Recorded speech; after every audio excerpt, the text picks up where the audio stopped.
জানিয়ে দেব সর্বশেষ আপডেট বাংলা সংবাদ। শুরুতেই শিরোনাম। শুরুতেই জানিয়ে দেব একটি ভয়ঙ্কর গুরুত্বপূর্ণ সংবাদ। হত্যা মামলায় আনিসুল হক ও সালমান এফ রহমানের 10 দিন করে রিমান্ড মঞ্জুর হয়েছে।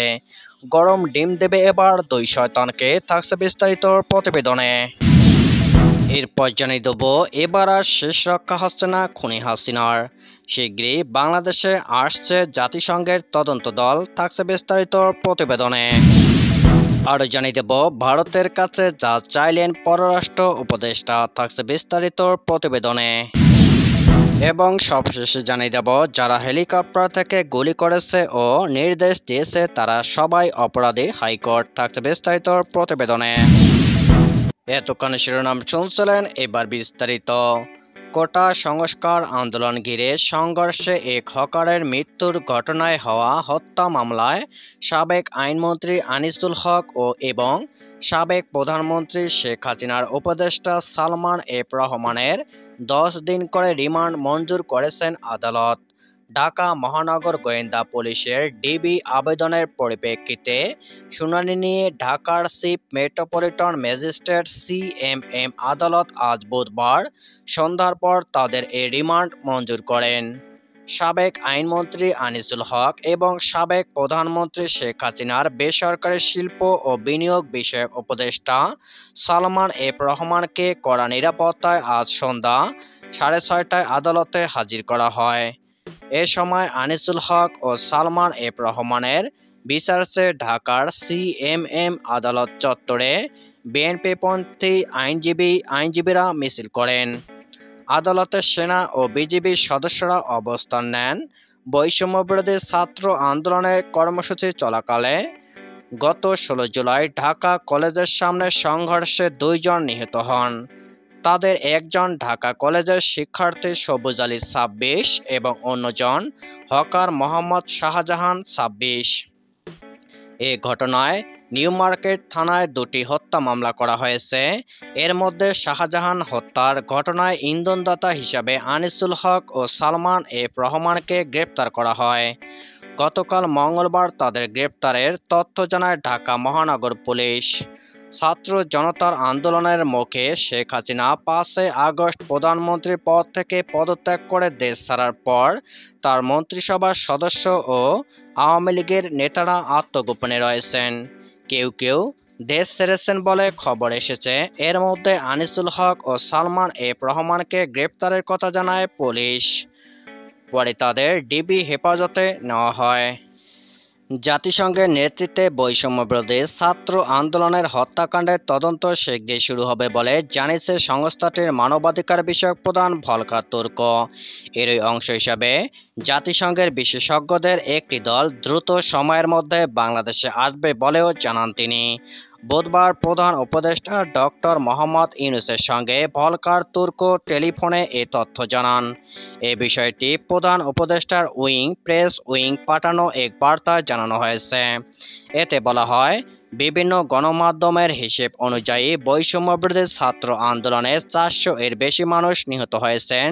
তবে তৎকালীন শেখ হাসিনা সরকার এই সংখ্যাকে 150-র আশেপাশে বলে দাবি করেছিল। টেলিফোন আলাপকালের সময় ডক্টর ইউনূস ও ভলকার তুর্ক এবং তার দীর্ঘদিনের বন্ধু জাতিসংঘের মহাসচিব অ্যান্টোনিও গুতেরেসের সঙ্গে ছাত্র আন্দোলনের নজিরবিহীন হত্যাকাণ্ডের সময় শিক্ষার্থীদের অধিকারকে সমর্থন দেওয়ার জন্য ধন্যবাদ জানান। 2006 সালে শান্তিতে নোবেলজয়ী ইউনূস তুর্ককে জানিয়েছিলেন, তার প্রশাসনের মূল ভিত্তি হবে মানবাধিকার এবং প্রতিটি নাগরিকের সুরক্ষা নিশ্চিত করাকে সর্বোচ্চ অগ্রাধিকার দেবে সরকার। এছাড়া অধ্যাপক ইউনূস দেশ পুনর্গঠন এবং মানবাধিকার সমুন্নত রাখতে জাতিসংঘের সহযোগিতা চেয়েছেন। সীমান্ত হত্যা বন্ধ, তিস্তার পানি বণ্টন চুক্তি সম্পাদন, নিত্য প্রয়োজনীয় দ্রব্যের সরবরাহ নিশ্চিত করা সহ ভারতের সঙ্গে সম্পৃক্ত গুরুত্বপূর্ণ কিছু বিষয়ের উপর জোর দিয়েছেন অন্তর্বর্তীকালীন সরকারের পররাষ্ট্র বিষয়ক উপদেষ্টা মোহাম্মদ তৌহিদ হোসেন। বুধবার 14 আগস্ট পররাষ্ট্র মন্ত্রণালয়ের উপদেষ্টার সঙ্গে ঢাকায় নিযুক্ত ভারতীয় হাইকমিশনার প্রণব ভার্মার সঙ্গে সৌজন্য সাক্ষাৎ করতে এলে এসব বিষয়ে আলোচনা করেন। উপদেষ্টা বলেন, অন্তর্বর্তীকালীন সরকার অন্তর্ভুক্তিমূলক ও বহুদলীয় গণতন্ত্রে উত্তরণ নিশ্চিত করতে এবং অবাধ, সুষ্ঠু ও অংশগ্রহণমূলক নির্বাচন অনুষ্ঠানের পরিবেশ তৈরিতে প্রতিশ্রুতিবদ্ধ। নতুন দায়িত্ব গ্রহণের পর প্রধান উপদেষ্টাকে শুভেচ্ছা জানানোর জন্য তিনি ভারত সরকার ও প্রধানমন্ত্রী নরেন্দ্র মোদীকে ধন্যবাদ জানান।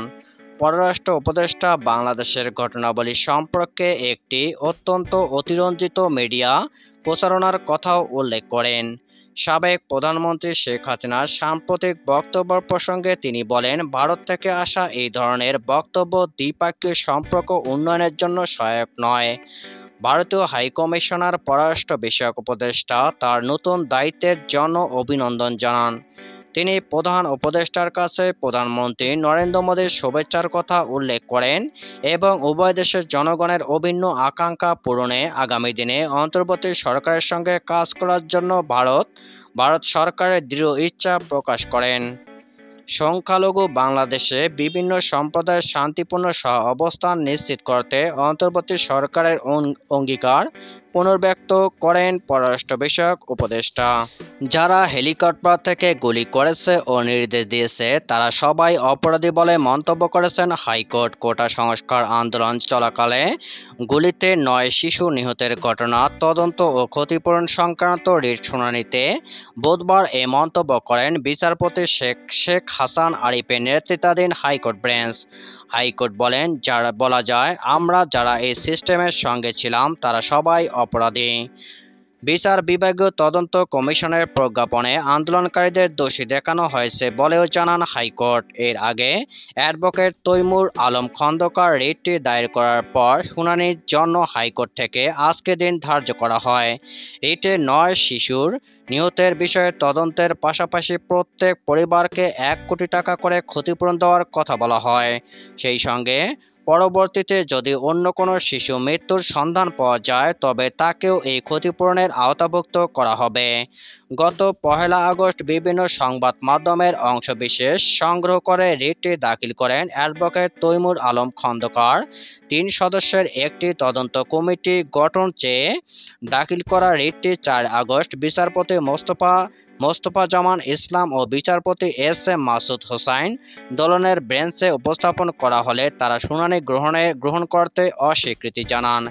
এ সময় বেঞ্চের জ্যেষ্ঠ বিচারপতি বলেছিলেন, রাজনৈতিক ইস্যু রাজপথে নিষ্পত্তি হওয়া উচিত। পরবর্তী একই বেঞ্চে আন্দোলনকারীদের লক্ষ্য করে পুলিশের সরাসরি গুলিবন্ধে রিট শুনানি হলে সেটিও খারিজ করা হয়।